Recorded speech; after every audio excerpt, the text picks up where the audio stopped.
Los chicos y chicas, este video le contaré de forma resumida el día que Nintendo traicionó a Sony. Ok, empecemos. Esta historia empieza a finales de los 1989. Nintendo estaba reinado con su consola la NES, pero Sega lanzó al mercado un videojuego, pero no era un gran competidor al inicio. En el año de 1900 Nintendo lanzó al mercado la Super Nintendo en Japón. En el primer día, se vendieron 300.000 consolas. En el año 1993 Nintendo hizo un trato con Sony para crear una nueva consola que pudiera utilizar discos en un día. Cuando iban a presentar la consola Nintendo se dio cuenta que si iban a crear la consola, los juegos de Sony serían compatibles con la consola y Sony se llevaría una gran cantidad de las ventas de la consola.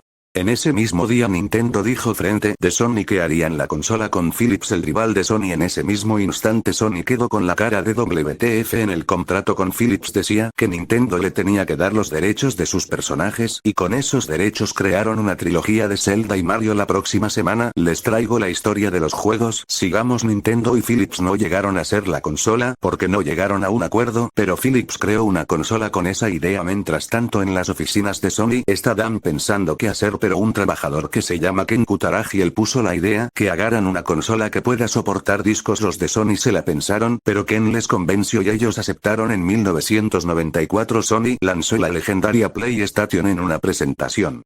Solo dijeron $299. Todos se puso loca porque la consola era una ganga y porque los juegos eran en 3D. Y esa es la razón que la Nintendo 64 utilizará cartuchos. Y para que el video dure más, hice una pequeña teoría de hubiera pasado si Nintendo no fuera traicionado a Sony. Fuera pasado que Nintendo y Sony fueran tenido una mejor relación y tal vez la consola que lanzaría sería llamada PlayStation y Sega tal vez seguiría lanzando consolas y tal vez Microsoft lanzaría la Xbox clásica, pero fuera fracasado porque Sega y Nintendo ya tenían todo el público y todas las sagas que salieron para la PlayStation fueran salido en la Nintendo 64 o en la Sega Saturn. Y hasta aquí llega la historia. La moraleja es que...